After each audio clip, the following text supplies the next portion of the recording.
What's up, everybody, and welcome to my WWE Super Showdown review. When I watched the show this morning, and I'll say it right here, I did not wake up at 4 to 5 in the morning for this show because I knew it wasn't worth it. I knew this still, at the end of the day, this was still a glorified house show. This is what this show was, and I think I got up maybe about 8:30 a.m., had some coffee. Probably a breakfast burrito and everything, and I watched the show from at least about 8:30 to probably about 11:45 a.m. because I'm like, it's not worth waking up this morning because a lot of these matches did feel throwaway, and there were maybe minor story developments. We know the biggest thing was mostly Triple H versus The Undertaker and the main event. Thank God it was the main event because I don't know where that rumor of the Shield main event in this show was. Like, way to piss off the people more. But there was a lot of very questionable things on this show, and at the end of the day, this was just a house show. It's still, yes, it sold out over 70,000 people in Melbourne, Australia, but this was still a fucking house show at the end of the day. So you can't sit there and tell me that it was the greatest thing you could go off of. But did I really expect a lot of title changes though? Not really. Even though there was mostly one title change, I actually thought it would have been two title changes tonight. But coming from the Melbourne Cricket Ground Arena, like I said, it's pretty much nighttime in Australia over there and everything. But like I said, this show in general, you're gonna have your good parts and your bad parts, but this one just, like I said, it's just them making a lot of money off of this and trying to sell it out. But coming into this show, I thought a lot of things going into this show of what was going to change and what was not going to change. And what I saw on tonight, and I guess I should really kick off the show from here, we had the New Day, well, pretty much Kofi Kingston and Xavier Woods versus The Bar. I kind of knew the New Day was going to win. It was pretty much a good way to open the house, I will say that. But I knew New Day was going to retain the titles. I felt like The Bar needed a change, and they needed the titles because they needed something right now. But I just kind of went by a lot of booking of this week of who went, on the upper hand of someone else before the main, before the pay-per-view, knowing who was going to win. So I kind of figured out the New Day was just going to win in general. Really, I didn't really have no doubt of them losing. Like I said, it would have been a surprise if it was The Bar, but I did like that backstabber, then a double stomp on Cesaro to pick up the win. So I kind of knew New Day was just going to retain regardless. They really were. They were gonna hold the tag team championships. I know a lot of people say they don't need it since they've held the titles for a long time. And I know they talk about Kofi having been a tag team champion for over 900 something days. I know that's been like in the news lately about him having that record, but pretty much, like I said, it was a pretty good tag match. Don't get me wrong, but you kind of knew who was winning. Next, a match I was surprised that was so early in the show was Becky Lynch versus Charlotte Flair for the SmackDown Women's Championship. Mostly, of course, Becky's going to get a lot of Becky chants. People chanting, "Let's go Becky." Charlotte did get a lot of woos. It wasn't that much boos, but they did do a yay boo thing, and she was booed more than Becky. People pretty much was over for Becky, and they continued to chant her name. But if you look how they worked this match, pretty much Becky was working as a heel, and they had Charlotte as a face, which they are still continuing that entire thing. I still don't know where this is going to keep going, which I know they're not going to turn it, because it's almost like Roman in a way. We tell everyone them to turn Roman heel, they're not turning him heel, no matter how loud they boo him. And it's almost the same thing with Charlotte. Going into this match, in my own prediction, I just thought Becky was going to retain. They're going to stretch this all the way out to Evolution, and then I feel like they're going to put the belt back on Charlotte. What I didn't expect was a disqualification. Yes, I never really thought Becky was going to lose the championship, but by DQ, I didn't expect that. Because as soon as Charlotte had got her into the figure 8, Becky used her title to hit Charlotte as Charlotte tried to attack her from behind, but Becky was able to pretty much throw her on the floor and explode her on the barricade as people still chanted her name. So it was still a pretty good match, but I really knew that Becky was gonna, still walk out as a champion. I was just surprised it was so early in the crowd. That's what surprised me. Elias and Kevin Owens were out there as they were pretty much, Elias is doing his whole guitar thing, and they pretty much talked about, Australia.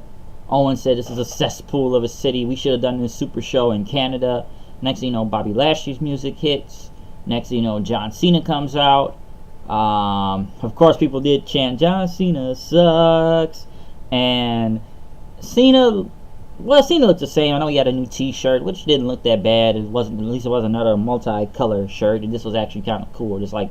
Just black and, the whole you can't see me or you can't stop me on the front and back.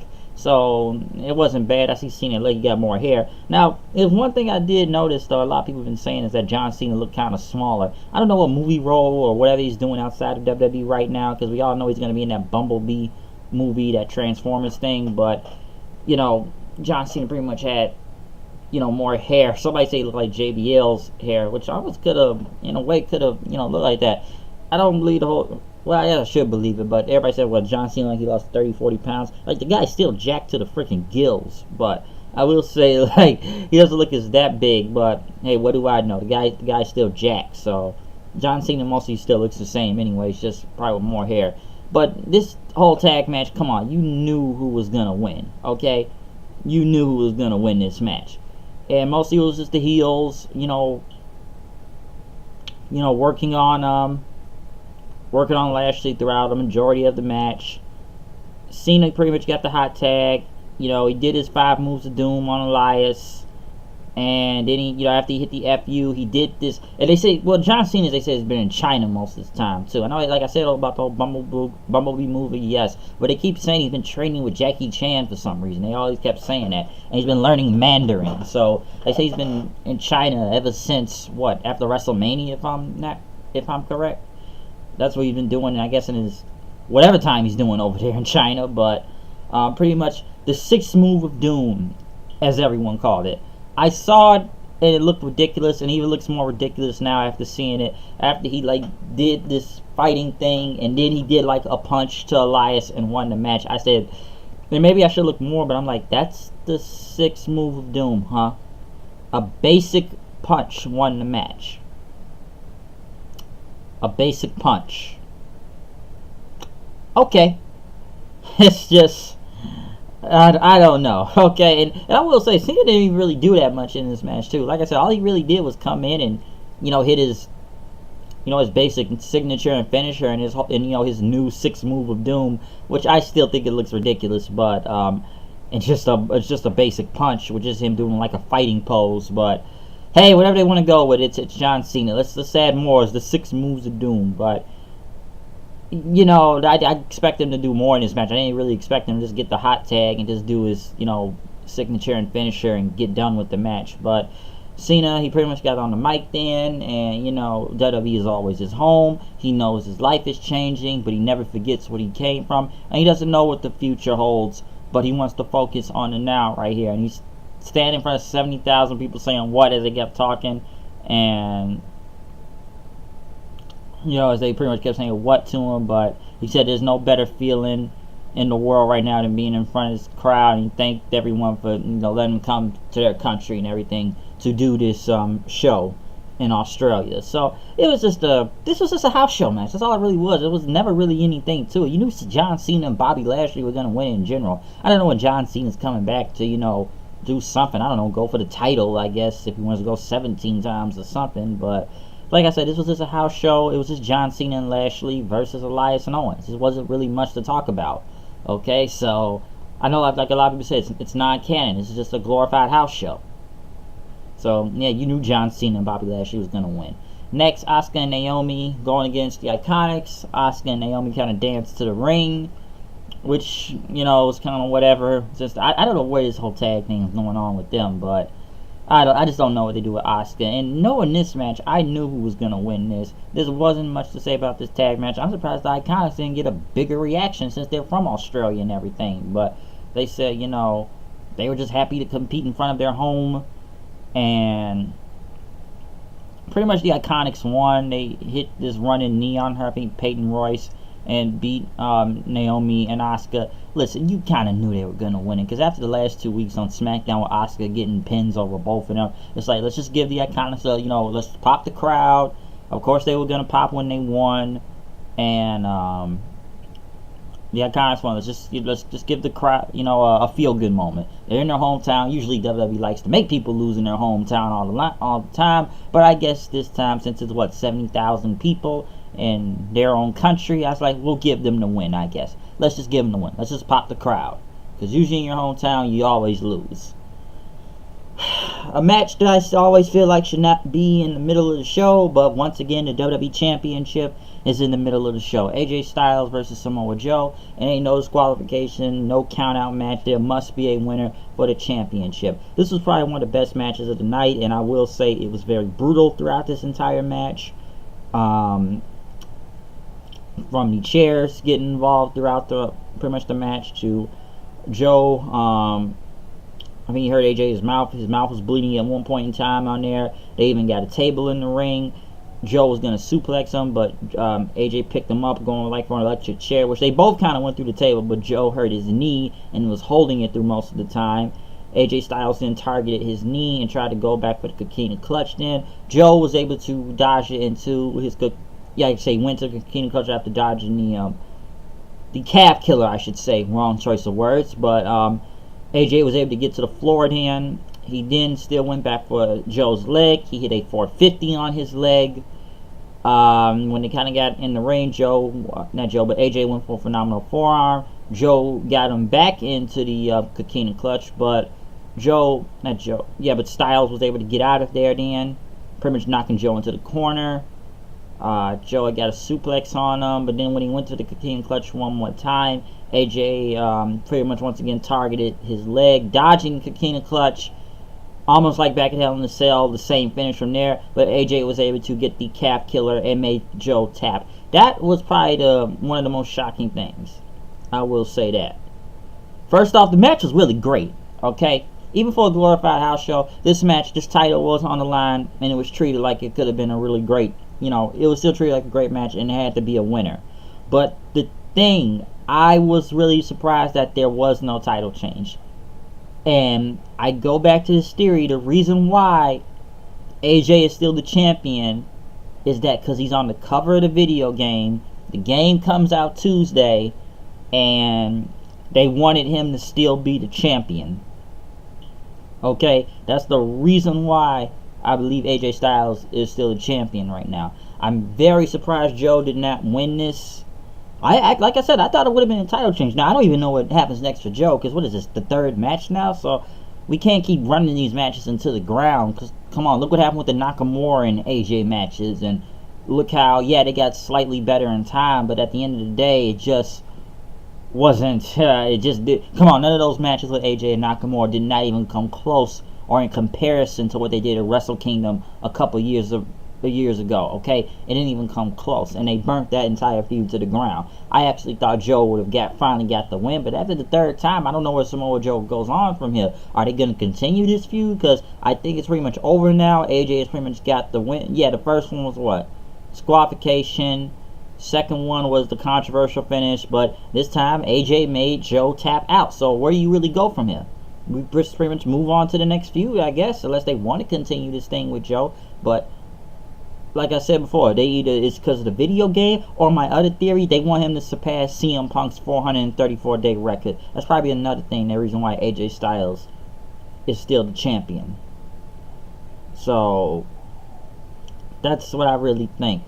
So I guess we move AJ on to a different opponent. Samoa Joe, I don't know, but something told me, like, I felt like it was Joe's time, but something kept telling me I don't think they were going to put the belt on Joe. I don't know what they do next with him. I think that was one of the most shocking things I kind of saw tonight, really. So, well, I shouldn't even say tonight, I meant this morning. But I actually thought AJ was really going to lose the championship. But, like I said, he made him tap, so I don't know where you go on from this. The Bellas, good God, and Ronda Rousey versus the Riot Squad. I don't really care. I feel like I've seen this tag match with all 6 of these women. I don't even know how many times at this point. You know, it's funny to me too. It's funny that the WWE championship match has to go on before this random 6-women tag that no one cares about. The only thing I could really take from this was Rousey and, Nikki Bella trying to argue who was going to start the match. That's all it really was. Mostly it was just, of course, Rousey flipping everybody in the end and went for a double submission on both Liv Morgan and Sarah Logan, and a double armbar submission on both of them, pretty much to tap both, which pretty much Rousey just ran through the Riot Squad like it's nothing now. Pretty much flipped all of them and beating all 3 of them. Should I say individually? Well, we'll beat 2 right there. Beat Ruby Riott on Monday. But the only thing I can really take from this, and you knew this rumor was happening. It looks like it's going to come to true fruition, but it's going to be Nikki Bella versus Ronda Rousey at Evolution. Nobody doesn't want to see that, I know. But just from that little quick argument they did at the beginning of who's going to start, this is probably going to happen on Raw. Okay, no one didn't turn on anybody today, but it's probably going to happen on Raw, or one of them's going to challenge, Nikki Bella's going to challenge Rousey, or they're going to do this, I don't know, face versus face, or the Bellas are going to jump Rousey. That's all I'm going to say. I don't really want to see a face versus face. Honestly, I just don't even want to see the match in general, okay? I don't want to see the match in general, because it just sounds ridiculous. But at least they kept Brie out of the ring as less as possible. I should say that. That just be funny from there. But, and come on, you look at it, the crowd kind of booed at the Bellas, especially when Brie Bella got in the ring. There was a lot of boos. So I don't know, but it's kind of insane that this match comes on before the WWE Championship is before this. It's like the WWE title's in the main, is like always in the middle of the show, because it's pretty much damn near mid-card title at one point. Even I said about the Joe and AJ feud, just feels mid-card. Great match, but still this whole feud was just mid-card. But like I said, Rousey and the Bellas win. Blah blah blah. Moving on. Next was probably one of the best matches of the night too. A really good match that was very enjoyable, which even I kind of knew was going to win this, just because Cedric Alexander, who is the champion, came out first. I believe they said Cedric hasn't been beaten in almost over a year, I think, surprisingly. I guess he wins all the time on 205. He's unstoppable, but I kind of knew who was going to win this from here. Buddy Murphy came out, pretty much had the Australian flag with him. There was a lot of Buddy chants. This match was enjoyable. It was just fast-paced and enjoyable, from Murphy hitting a dive outside the ring to that when he got on the top rope and Alexander hit a wicked Michinoku driver on him, which looked cool as hell, I will say that. I'll say Murphy just hits those knees like it's crazy. Let me say that too. Buddy Murphy, the guy just hits knee after knee on Cedric, but Cedric was able to catch him, I believe, at one point, and hit him with his own super kick and everything after the high knee. But Cedric was pretty much kind of going at it, which I actually thought the match was over after he hit the lumbar check and Murphy kicked out then. Cedric looked shocked. He was about to do some springboard thing, but Murphy caught him, hit him with another knee and a pump handle driver, pretty much for the finish, pretty much popping the crowd. Listen, I really believe Buddy Murphy was going to win this in general, and maybe I'm not all the way up to date on 205 all the time. I've seen a little bit more nowadays. Listen, I know it shows better, but even I do believe sometimes that people aren't really paying attention to 205 all the time, because I don't think some people don't even know what the cruiserweight's even doing when you look at it. But this was still a really good match. Like I said, I knew Buddy Murphy was going to win because it was to pop the crowd in his home country of Australia. That's pretty much what it was. But I would say a thing about Cedric Alexander. I do listen. He had a great reign as the champion. The guy, like they said before, he hasn't even been pinned in almost a year. But I've said it before about a lot of these cruiserweights, and I can even go back to this when Neville was still here, which I should stop saying Neville now and just say Pac, since he went back to Dragon Gate. Good on him. But it's like the same thing I said about Neville. They need to move Cedric up to the damn heavyweight division or something. This guy needs to be fighting for the Intercontinental Championship or United States Championship. Put this guy on SmackDown. Put this guy against Seth Rollins, and you'll have a great match. This guy's too good for this cruiserweight division. He really is. Cedric he's just too damn good for this. He really is. I don't think he needs to be part of that cruiserweight. They need to take a page out of New Japan and move them to the heavyweight division. Cedric's too good to be the cruiserweight. It's like moving from the junior weights to the heavyweights. Move this man to the freaking heavyweights. But I know they're not going to do that. But that's the same thing with Neville when he was there. this guy's too good. He's too good for the cruiserweights. And look what happened. The guy's back in Dragon Gate now, which I really thought he was going to be the new member of the Los Ingobernables de Japón, but hey, I was wrong on that, and I guess that's not happening anymore, but I just feel like they need to move Cedric up somewhere better. But at the end of the day, both Cedric and Buddy Murphy put on a very good match out there. It was really enjoyable. I don't know if they're really going to do anything about it, as in we'll see something on 205, but not really on Raw and SmackDown. But this was a really good match, though. This was probably one of the better matches of the night. Next, The Shield. We actually had some cool masks coming out, and Ambrose had a hood to it. Going against Strowman and McIntyre and Ziggler. I'm surprised this match went that long now that I think about it, but listen, there were some messed up spots in this match at one point, but it was very chaotic.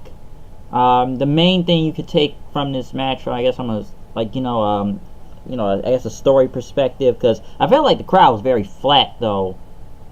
When I felt like the crowd was flat when a lot of these people came out tonight. I thought they were flat when Strowman and them came out, and even New Day. But the biggest, not the New Day, I meant the Shield in a way. But the biggest thing you could take from this match, other than the Shield trying to jump everybody and doing the triple power bomb and stuff, the biggest thing I should really say, and I like when Strowman tackled all of them when they tried to do the power bomb on McIntyre. But when Strowman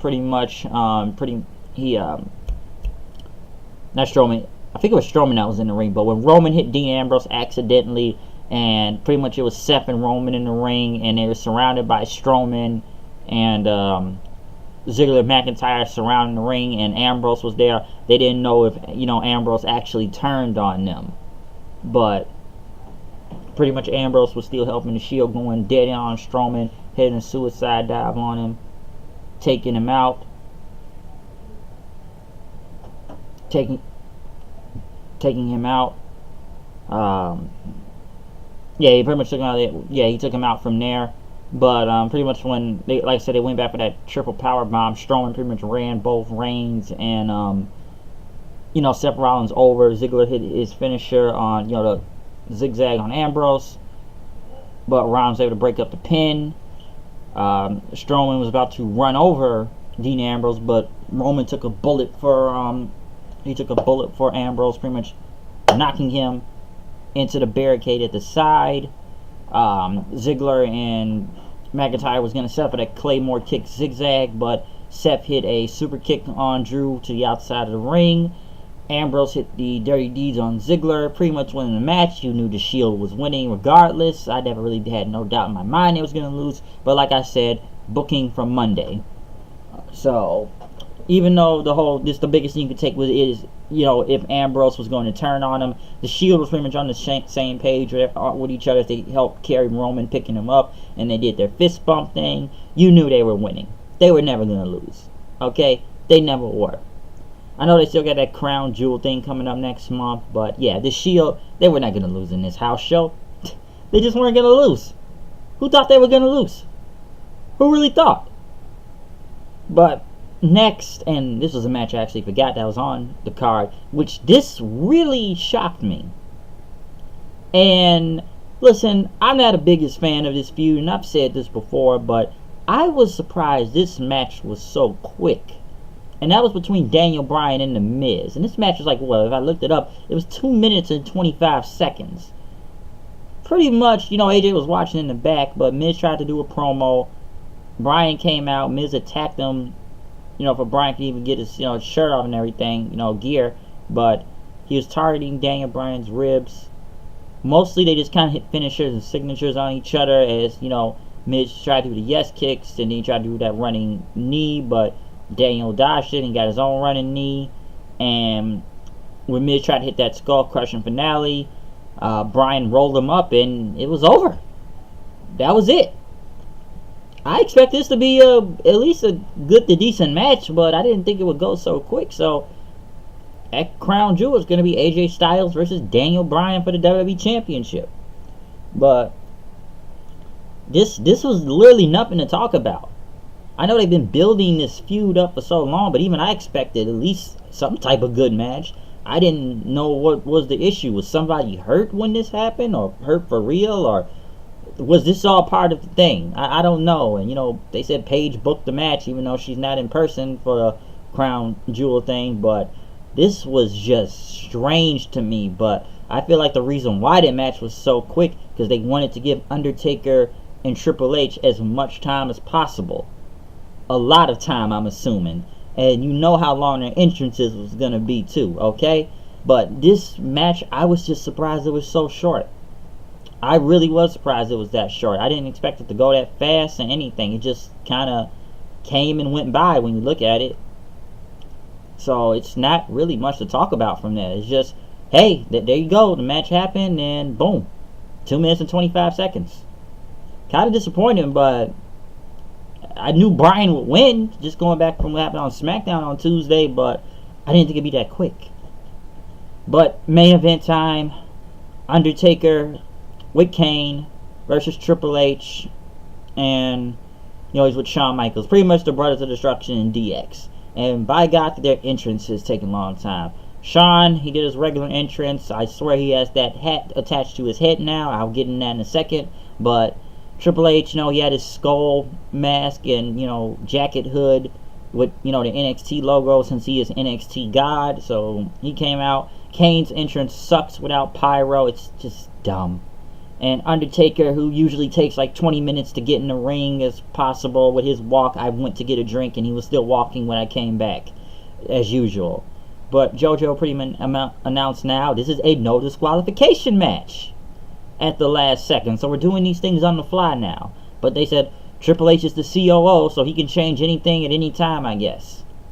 So, oh God, get ready for overbooking, because there's a lot to talk about in this match. And listen, this match did not suck. I will say, I know a lot of people have been burying the match because they're saying both guys or everybody involved is just too old in this. But listen, Triple H is in phenomenal shape. He could still go. Undertaker, he could still go. I can say that. At least it was better than the one having WrestleMania with John Cena. So, I will at least Undertaker looks like Undertaker out there. It's not like, I don't think the guy was that gassed as a lot of people are saying, but, I still think he held up. This wasn't the best match in the world, but I still thought this was a brawl. It was pretty much a street fight out there, and both guys beat the living crap out of each other, okay? And it mostly was on a story perspective in this. But since this is a no disqualification match, Triple H tried to pretty much dodge Taker multiple times, toying with him. Taker went for that whole, old school thing. The crowd always chants, "You still got it," even though they got it, they've never lost it. Undertaker, I think he did say Undertaker has 101 pay-per-view wins. And throughout the match, Shawn Michaels got involved so much. Listen, DX was jumping Undertaker throughout half the night. And let me say one thing about it too. Every time Shawn Michaels got hit, I swear that hat never fell off his head. Listen, it's best he had that hat on his head anyway, because I am not used to bald Shawn Michaels. I'm really not. It's like I only now recognize him if he had that hat on his head. And it looked like it was almost taped to his head when you look at it.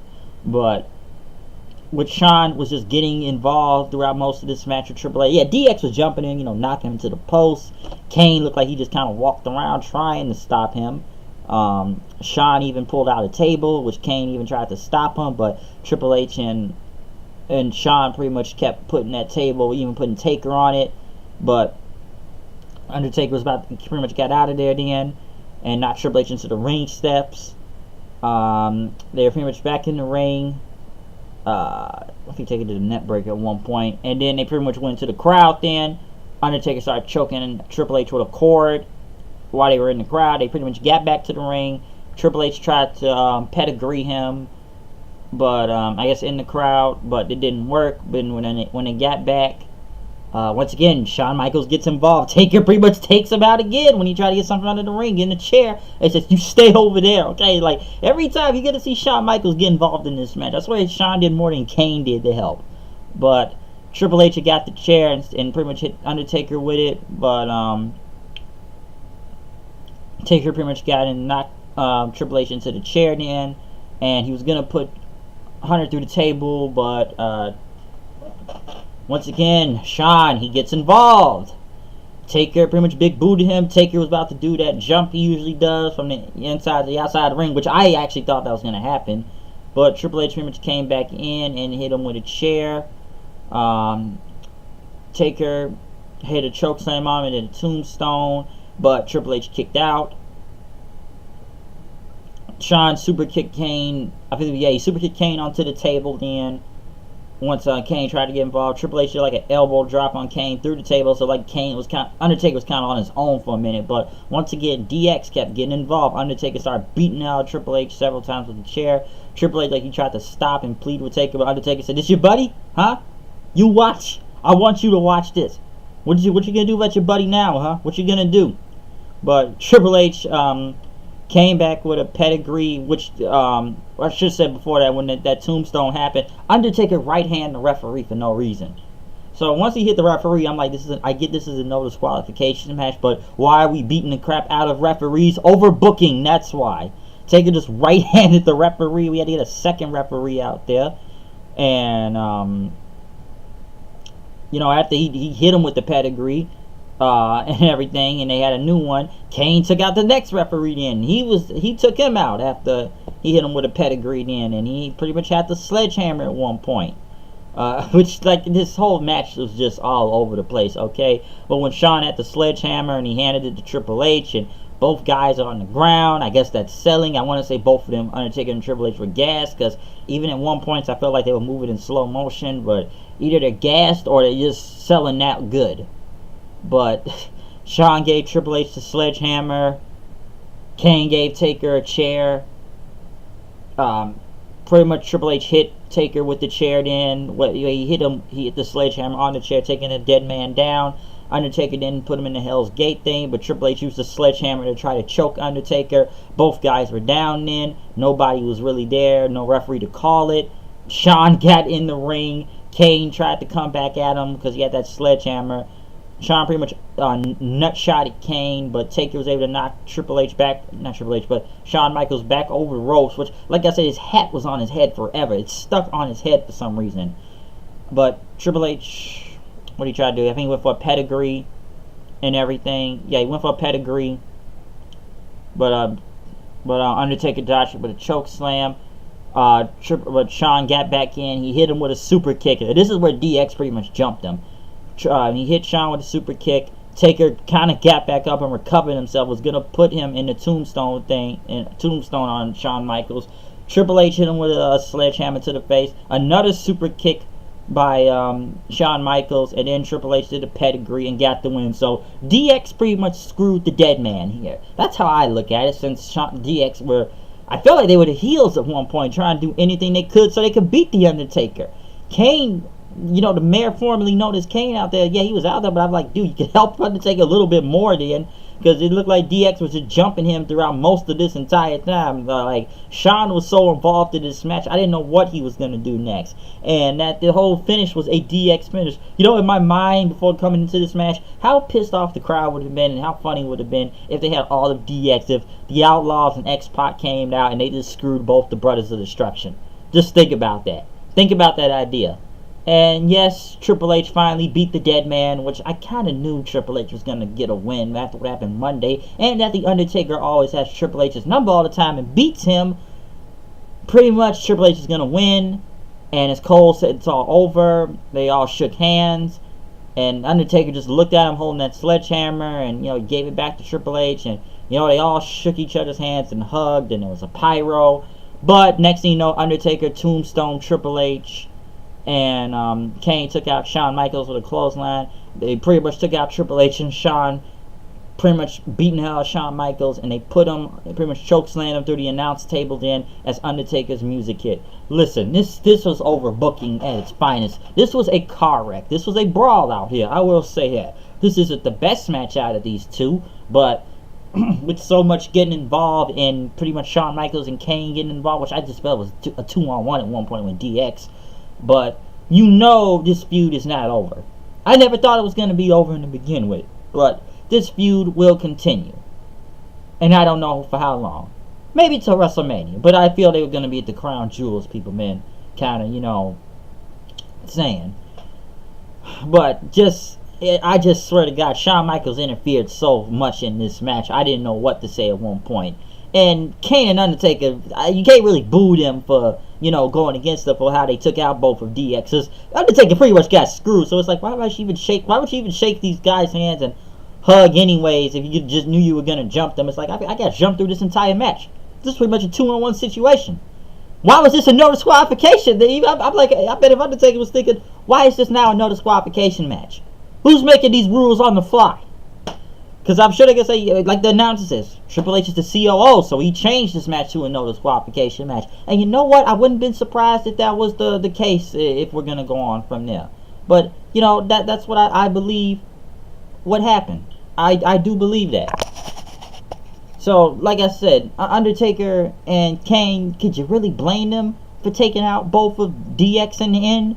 After that, it's pretty much been a 2-on-1 situation or a no disqualification. This was pretty much a street fight out here. That's all it was. A brawl, a street fight. That's what this entire match was. Did it live up to the expectations? In a way it did, but there was a lot of storytelling out there between both DX and the Brothers of Destruction, and Undertaker taunting Shawn multiple times, saying, "This your buddy? Look what I'm doing to him," and stuff. So, who's really the heels here when you look at this thing? And who's really the faces? Or if WWE wants to go with it, you just choose your side and you can boo and cheer whoever you want, because according to them, half the time, there's no faces and heels. But overall, for this entire show, it's nothing really that much to talk or go on. A lot of these matches were throwaway. This was a glorified house show. I am surprised that Samoa Joe did not win the WWE Championship. I knew the Australians were going to go over it because they were in their hometown. Good for Buddy Murphy and Cedric. They still had a really good match. So Buddy Murphy picking up the win. And AJ and Joe still had a great match. I was just surprised the titles did not change. Was there a little storyline developments with some matches? Yes, it was. Like the Shield, a little. Rousey and the Bellas, a little. I don't really care. I knew Becky was going to retain. I just didn't think it would be by a DQ of all. I didn't even think it would be any type of DQ finish for this whole glorified house show, but I guess it is. And the main event itself, that was the biggest thing you could take. It had to be the main event. As they say, the last time, but it won't really be the last time they'll be in the ring, so since it's probably going to be a tag team match, so I can't say it's going to be the last time. I know they said one-on-one, but we're going to see them again. But overall, this was still a glorified house show at the end of the day. And it was very predictable, alright? Most of these things I pretty much got right in all this. It wasn't really going to be that many title changes. And some matches was just happening, which will probably be 50-50 booking when you look at it when we go to Raw SmackDown on Tuesdays. Like what? Asuka and Naomi are probably going to go against the Iconics again. We already got Charlotte versus Becky Lynch. I'm surprised that's even going to be on SmackDown, but I'm still thinking it's going to happen at the Evolution pay-per-view. I'd be surprised if it would be another Joe and AJ match, but they look like they're going with AJ and Bryan now since Bryan won that very short match. I should say that's another disappointment too, was Bryan and the Miz, just on account of how short that match was. Listen, I'm not the biggest fan of that feud to begin with, but I was just surprised it went that quick. And what else I can say from this? John Cena and Bobby Lashley was just there, just for the crowd and stuff. New Day was retaining, kind of knew that. Like I said, it was 10 matches, but if it's one thing I can say, I think I said earlier in this video too, with with all these titles being here, I find it very strange that Shinsuke Nakamura is the United States champion and he couldn't even get a match on this show. And he's the U.S. champion, and they've got nobody to face him, which is just literally insane to me. It really is. And he's barely even on TV, and you couldn't get a match for him for this show, but every other championship is here. I know all of them weren't all on the line, but why is he even the U.S. champion in? And he couldn't even be on this show. So, I don't know.